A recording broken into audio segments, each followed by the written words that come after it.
Have you ever had a leader who says we're going to be the best, but then they let people slide? If you tolerate things that are below the standard, it's just going to get worse over time. And your great performers are not going to put up with that. The opposite, faking it, shows a focus on yourself. And that is the first step in losing the respect of your people. Because people are not there for you. They're there to make something of themselves, to support their family, to grow. Hiding or waiting for others to solve problems is not moral courage. What hidden examples am I setting every day? Everyone says leaders have to set the example, lead by example. And that's much more than showing up on time and working hard. Those are very important. Those are the basics, though. The real truth is that people are watching for your example in ways that even they don't know they're watching for. This video is going to show you those 5 ways and how to sharpen your leadership example. Welcome to Center Desk Leadership Coaching. I'm Mike Targus, retired Marine and leadership coach. Here we focus on the realities of leading people in business, in startups, in engineering, in project management, sales, or in combat, or maybe a sports team. Real stuff, straightforward videos, all the fluff removed. Your time is valuable, and that's how I present the info.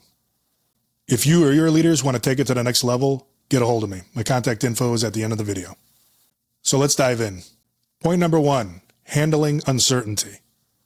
Your people expect you to be comfortable in dealing with uncertainty, which is going to be most of the time if you're involving yourself in the right things. In fact, you are most observed when things are not clear, because people want you to deal with those things. They see their role as the routine, the daily, and they see your role as deconflicting and clarifying situations that are not clear. If you happen to have people that do go after those tough situations, that's your next generation of leaders.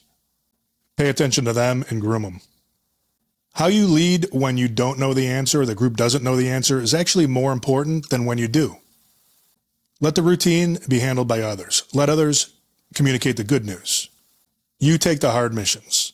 To set a great example, be dependable in crisis. This is going to be the proof that you're the real leader. For example, you have a potential customer shopping around looking for a better deal than what you're offering in your business. A leader is going to make contact with that potential customer, call them, go visit them. They're not going to wait and see what happens while everybody back in the office is just wondering if we're going to get the sale. Salespeople are watching for that sales manager to take charge, go visit, and make things happen, to be on the phone, to shape the opportunity. In short, to clarify the uncertainty. Point number 2, consistency between words and actions. Be a person of action, not simply words. Because your people aren't just listening to what you say, they're then watching to see if you do anything or if your actions align with your words. You might have a great gift of gab, be a good storyteller, be very charismatic, but the example that you want as a leader is getting things done. Too many would-be leaders throw out ideas and then stand back and wait for others to take action. They don't take responsibility for whatever it takes to follow through and get the result. Now, you need great ideas, but if all you have are the ideas and there's no result, nothing's gained. So you be different in this regard. Seek a reputation of soliciting great ideas or bringing them yourself, number 1. And then number 2 is making them happen. Even small things. The small things are very important because when you knock out small thing after small thing, people look at you and they know they can depend on you, which is what you want as well. For example, you tell everybody you want to invest in their professional development.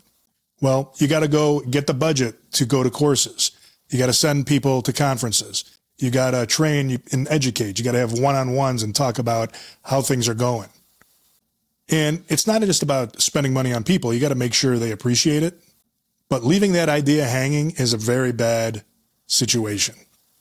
In fact, when you say you're going to invest in people, that's particularly bad because you're talking about people on an individual basis. So commit to words and actions aligning one-to-one, and that's going to help your example. Point number 3, how you behave under pressure. Calm, fairness, and clarity under pressure set a great example. Remember, people adopt your stress response, good or bad, emotional contagion. They mirror you. And if they really respect you, they mirror you even more.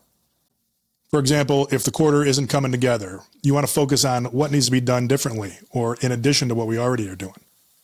Just dwelling on the bad situation and reminding everybody of how bad it is, that's no example. No example that you want. Any pressure situation should have multiple courses of action or multiple ways to get out of it. You should ask for them. You should bring in your own direction. But if you freeze up under pressure, you're no good to anybody. In combat, leaders in combat, this is totally non-negotiable. Cool under fire. In fact, your coolness should go up when there's more danger. And that absolutely has to happen or people don't come home. You have to concentrate on making yourself be calm.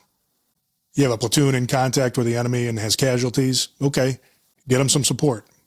Move other units up to support them. What aircraft are on station? Can you call for supporting fires? Launch the medevac helo. Doing nothing gets people killed. And remember, the tone you set in the storm is going to be the tone of the team or even worse. Point number 4, the standards that you tolerate. I love this one. Have you ever had a leader who says we're going to be the best, but then they let people slide? Tolerating lower than the standard. And your people see when others don't perform to the standard. And you know why that bothers them? Because they're holding the standard. The good performers are your main concern. Not how to convince everybody to come up. Concern yourself with the great performers and making sure that people around them are doing what needs to be done. Another way of saying this is the example is not set only by what you do, but also by what you allow or by what you tolerate. Let small things lapse. Now you have a new standard, lower. So you have to demand the standard. You have to work with people. You have to train them. You have to make sure they know what the standard is. It has to be very clear. It should be written down. You should repeat it, reinforce it. But if the standard is not being met, you have to do something. You have to at least mention it. For example, if you have a standard that you want your managers to send you a wrap-up at the end of the week, maybe on Friday before they go out for the weekend, maybe an email, and you don't get it, that's a big deal. Find out why, yes. But a lot of times we can convince ourselves or talk ourselves into thinking that something like that is a small thing. It's not a small thing. It's a huge thing. They don't blow somebody up because they miss one report, but that's what I mean when you say you have to at least say something. Hey, Mike, I didn't get your end of the week summary. Everything good? That's all you need to do. And if they continue to miss it, then you know you got a problem, and it's easily dealt with. But if you let things slide, if you tolerate things that are below the standard, it's just going to get worse over time. And your great performers are not going to put up with that. Point 5, growth, moral courage. People don't expect you to know everything. This is actually a big new manager trap. They expect transparency, integrity from you, and for you to support them. And think about it. If you don't know something, it's huge to ask for somebody to help. It shows humility on your part, and it shows respect that you have for your people. The opposite, faking it, shows a focus on yourself. And that is the first step in losing the respect of your people. Once people get the feeling that you're in it for yourself, you're not inspiring, and you're going to get the minimum at best. Because people are not there for you. They're there to make something of themselves, to support their family, to grow. None of that has anything to do with your promotion. And let's go deeper, moral courage. A lot of times that shows up when you have to speak, you have to say something that's inconvenient or maybe even risky. And you want to be professional, but you want to stay focused on the team and the people in it. You have to stand for something. In fact, that's a big thing that people expect from leaders. They should know what you stand for.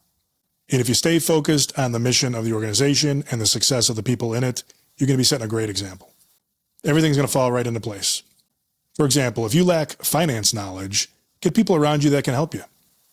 And when you see things that don't look right, you got to say something. You got to speak up and you got to ask the question. It might seem easier to let it slide, but that's not accountable. That's not accountable behavior. Waiting for it to roll down onto somebody else, that's not what leaders do. Hiding or waiting for others to solve problems is not moral courage. Let's recap. Setting a great example isn't only about clock-in times. It's about how you deal with uncertainty, pressure, having integrity, growth, and moral courage. It's a constant focus on the mission of the team and the people in it. If you want to lead well, ask yourself this: what hidden examples am I setting every day? And if you focus on taking the action necessary to set a great example, if this message resonated with you or you know people that need a coach, make sure you subscribe for more insights in the future just like this. And you can connect with me anytime at Center Desk Leadership Coaching. Contact info right after this. Turn your leadership from theory into practice. Thanks.